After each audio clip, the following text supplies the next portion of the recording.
Welcome to Part 2 of the presentation for Module 2.3, Accessibility.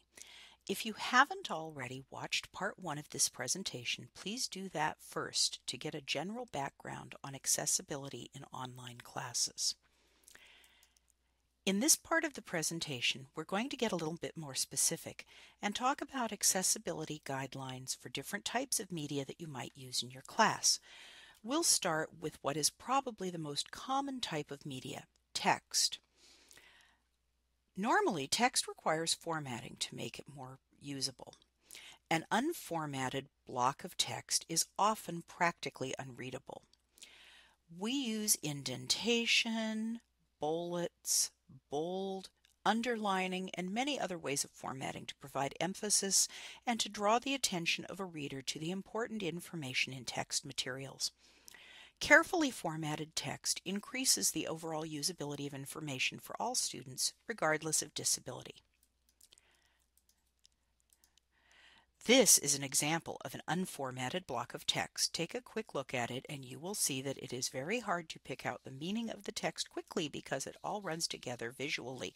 Formatting such as bullets, underlining, boldface helps students reading to pull out the meaning more quickly and effectively. Screen reading software relies on formatting that it detects in order to provide the same experience to students who cannot easily read the material in print.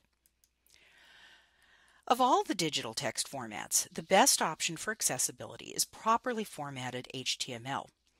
It provides a high level of access and usability, it's easy to create, and it's portable. However, documents created in Word, .doc, or .docx are also readable by most screen reading software programs. So creating a syllabus in Word facilitates the ability of students to read it with a screen reader. The reason we don't recommend PDF format, which used to be the preferred format for text documents, is that material in PDF format cannot be read by most screen reading software unless it is specially tagged for accessibility. You need to know whether the program you are using to create the PDF will produce a document that is readable or not. However, it's important to note that documents that you scan and then save as a PDF file are not saved as text. They are normally saved as images and they will not be readable to screen reading software. In order to scan a document in a way that can be read, you must use OCR software to convert it to readable text formats. A good thing to note about Canvas. Canvas readily accepts Microsoft Word documents that you cut and paste into the page of a Canvas document, and they retain most of their formatting. Canvas accepts both Word and PowerPoint quite easily. Canvas will convert the documents to HTML and will produce the proper HTML coding to allow the documents to be read by software. Okay, now let's move on to images. Images are great. They make your presentation much more interesting visually, and they convey a lot of information to most students. Ensuring that images are accessible requires providing a textual equivalent. All images need to have an HTML alt tag embedded in them. When you are using Canvas, the alt tag can be edited in the Embed Image tool in the page editor. The image on this screen shows the toolbar for editing a page, and the Embed Image tool is circled in red. When you embed an image into a Canvas page, you will see a box for typing in the description of the image. Please be sure to fill that out. Don't leave it blank. Be sure to consider the role of the image in the bigger message you're trying to convey. How significant is the image in communicating that message? The more important the image is in understanding the message, the more detailed the textual description will have to be. Sometimes the textual description will need to be in the document, either before or after the image or as an image caption. Think about how you would describe the image to someone over the telephone. If the image is important to the comprehension of the material, that is the level of detail you're trying to include in the alt description. Audio. In general, the basic rule of thumb is to provide a transcript of the spoken dialogue and any meaningful audio content for individuals who are deaf or hard of hearing. Always provide a text transcript for digital audio, and follow the best practices for creating accessible text when creating the audio transcript. In many cases, captioning is a possibility for audio files. Reno, our instructional technologist, can assist you with ways of captioning audio files if you're at CR. Remember that producing good quality video recordings and audio recordings can also help increase the accessibility and usability of the files for individuals who are hard of hearing. Speaking too fast, which I often do, will make your audio harder to follow, so be aware of how you will sound to your students. Video is the big concern of many faculty. Digital video information typically includes audio, which needs to be transcribed. Typically, this is done through means of captions. There are two types of captions. Closed captions are captions that can be turned on or off using the television's remote control. Open captions are permanently turned on. We'll cover more information about captioning later in this presentation, including how to get your videos captioned. However, one thing I want to stress right now is the difference between captions and subtitles. Subtitles provide a translation of the dialogue only, while captions are always in the language being spoken and provide a textual indication of all significant audio information, including sound effects and music, a gunshot or siren off screen, mood music to cue the audience of dramatic transitions, etc. If that nonverbal information is important to understanding the content of the video, then you need to have the video captioned rather than relying on subtitles. If you're not sure whether to caption your video or not, contact the instructional technologist, Reno, or DSPS. Complex media is the term used in the state guidelines for what we often refer to as multimedia, digital media formats and systems that contain multiple media types at the same time and or provide a means for user interaction with the content. Complex media can be a single digital file, or it can be a system that coordinates multiple digital files being exchanged between the instructor and students. Sometimes it can be an actual software application. If all the previous considerations have been covered for the differing media types, because what we're actually talking about with complex media is media that is a combination of text, audio, video, etc., then a complex media type should retain the same level of accessibility. If you're using a multimedia package provided by a publisher, it's important that the package be checked in advance for accessibility. It's not a good idea to rely on the publisher's statements that, of course, our package is accessible. If you have questions, check with the DE staff, the instructional technologist, or the DE coordinator. Okay, I promised that we'd talk a little more about captioning. Let's take a look at what video and audio always need to be captioned.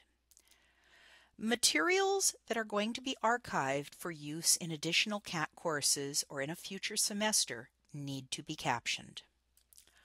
All compilations of video clips that will be archived and used in more than one course also need to be captioned.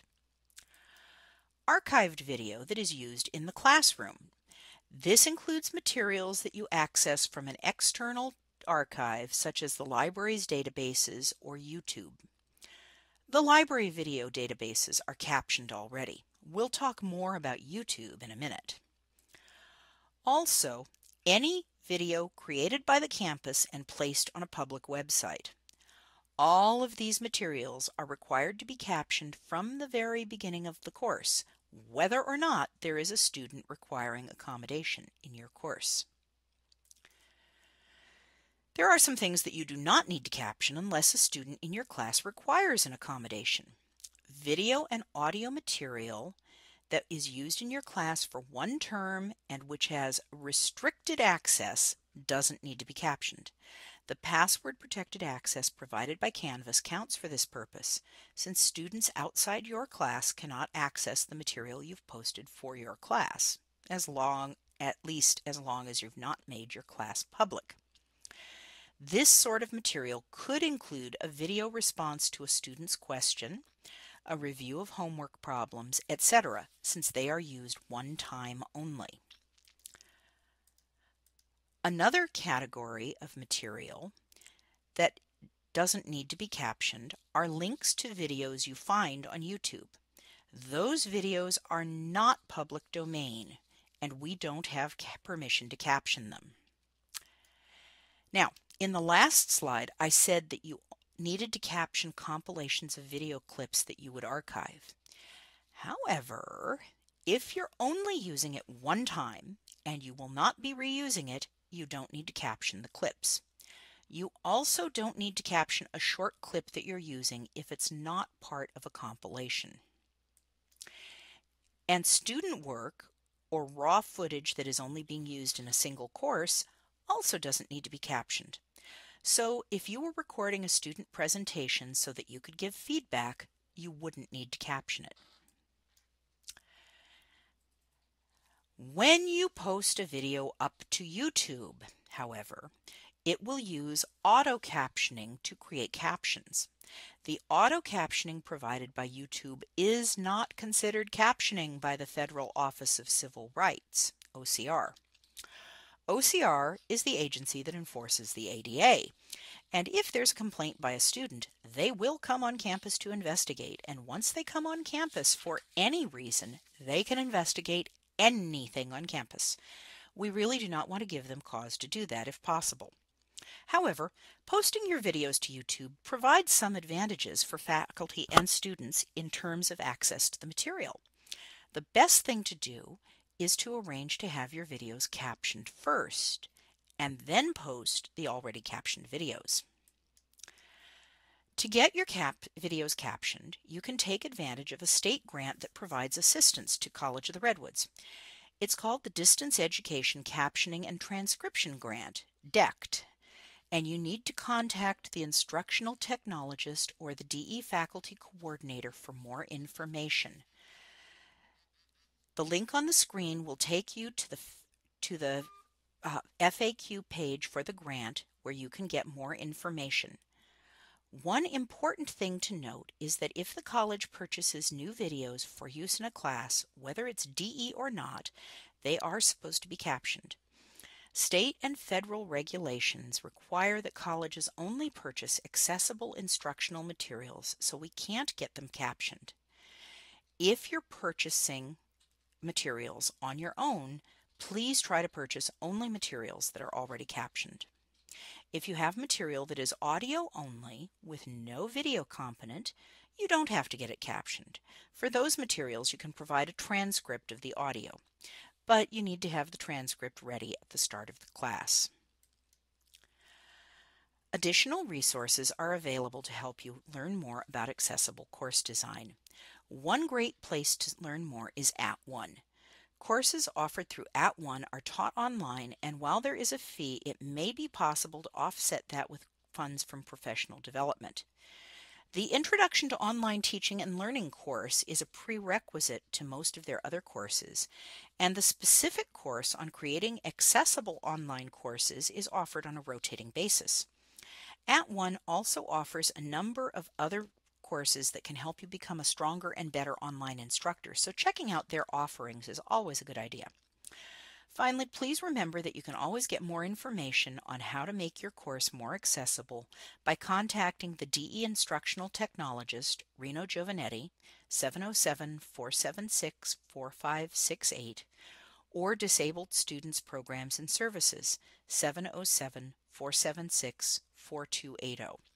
If you're teaching at another college, be sure to contact the college-specific offices for this.